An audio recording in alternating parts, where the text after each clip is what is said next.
अस्सलाम वालेकुम viewers, Tasty Planner YouTube channel में आप सबको मोस्ट वेलकम। भुनी हुई माश दाल पकाने के लिए 1 कप से थोड़ा सा कम ऑयल को डाल दें।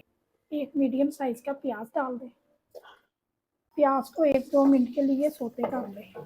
प्याज को गोल्डन नहीं करना, बस इसे थोड़ा सा ही पकाना है। प्याज सोते हो गए, अब इसमें 2 लार्ज साइज के कटे हुए टमाटर डाल दें। 1 टेबल स्पून कुटी हुई लहसुन, 1 टेबल स्पून कुटी हुई अदरक, 1 टेबल स्पून कुटी हुई हरी मिर्च। चीज़ों को अच्छी तरह मिक्स कर लें।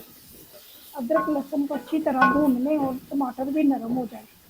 मेरे व्यूअर्स रिक्वेस्ट है, चैनल पर नए हैं तो चैनल को सब्सक्राइब कर लें और बेल आइकन को प्रेस कर दें। हाफ टेबल स्पून हल्दी पाउडर, हाफ टेबल स्पून सुरख मिर्च,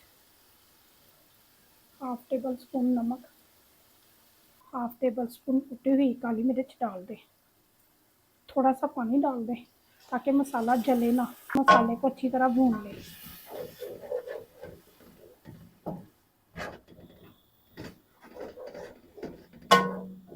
मसाले को अच्छी तरह भून लिया। अब इसमें 400 ग्राम माश की दाल डाल दें।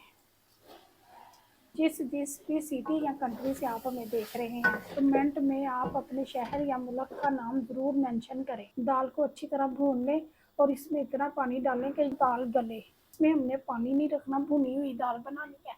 1 कप पानी डाल दें। मीडियम आंच पर आप ढक्कन दे के दाल को पका लें। ढक्कन उठाकर दाल को चेक कर लें।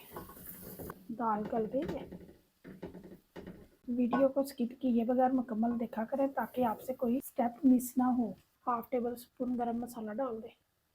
6 साबुत हरी मिर्चें डाल दें। हरा धनिया डाल दें। दाल के टेस्ट को बढ़ाने के लिए 1 चमचा देसी घी का डाल दें। इससे दाल का जायका बहुत अच्छा बन जाता है। दाल को मिक्स कर दें। भुनी हुई माश दाल तैयार है। अगर आपको भुनी हुई माश दाल की रेसिपी पसंद आई है तो वीडियो को ज़्यादा से ज़्यादा लाइक करें और अपने फ्रेंड और फैमिली मेम्बर के साथ वीडियो को शेयर करें। बहुत सारी दुआओं और प्यार के साथ मुझे दें इजाज़त। अगली वीडियो तक अल्लाह हाफिज़।